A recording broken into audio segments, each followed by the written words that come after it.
I decided from Tuesday that I would speak about this after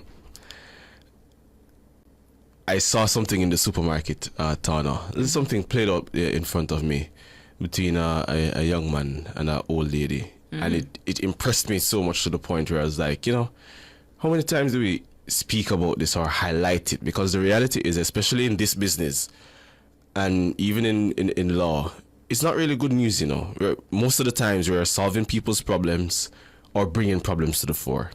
Yes. And I thought about it this morning. We're in a world that it seems to continue to move faster and faster, and it shouts louder and louder every day. Sometimes it feels like kindness has gone missing. And if you scroll through social media, Tana, it's arguments. If you step into traffic, tempers, road rage. You turn on the news, it's anger, death, corruption, greed, all of that. But yet in the middle of all that noise, there are still some quiet moments that remind us that goodness hasn't disappeared. It just doesn't make the headlines. And the truth is, kindness has never been loud. It's never been flashy. It's quiet. It's deliberate.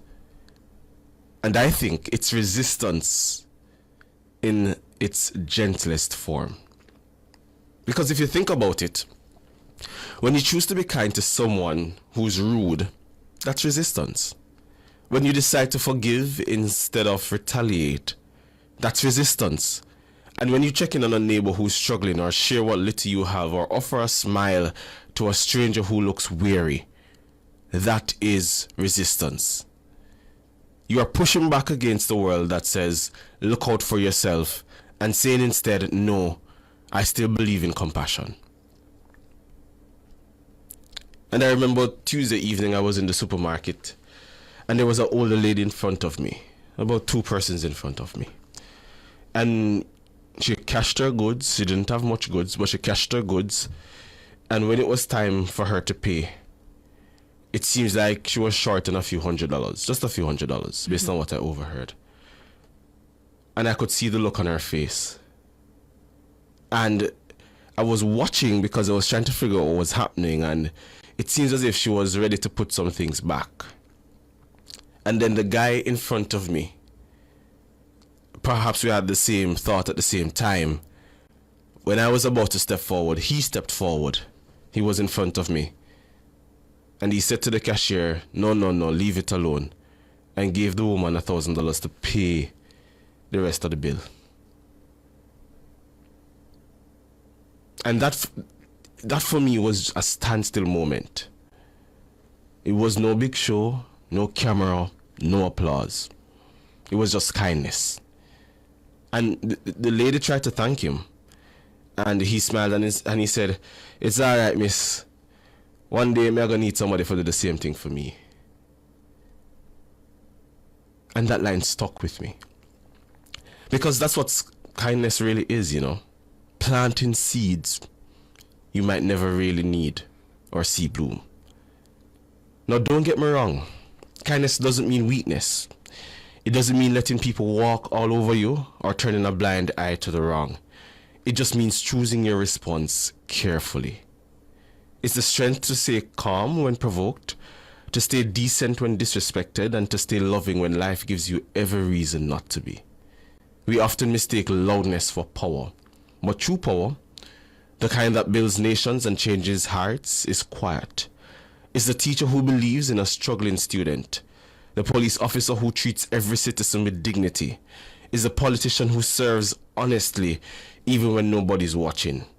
It's the hard-working parent with the 2 jobs who still finds time to say I love you before bed. And those are the quiet heroes of Jamaica, the ones who prove every single day that kindness is not a luxury, it's a necessity. And maybe that's what we need more of right now. Less outrage, more empathy. Less talking at each other and more listening to each other. We may not all have the power, the wealth, or even the influence, but every one of us has the ability to be kind. And when we start to live like that, the entire temperature of our community, of our island changes. So imagine a Jamaica where kindness becomes our culture, where we meet frustration with patience, where we choose to lift instead of lash out, where our children grow up learning that success means not just rising high, but helping others rise too. So this morning, ladies and gentlemen, as you head out into the traffic, into work, into life, whatever you have planned for today, I want you to remember this. You may not be able to change the whole world today, but you can change the world for someone today. So hold the door open. Give a word of encouragement.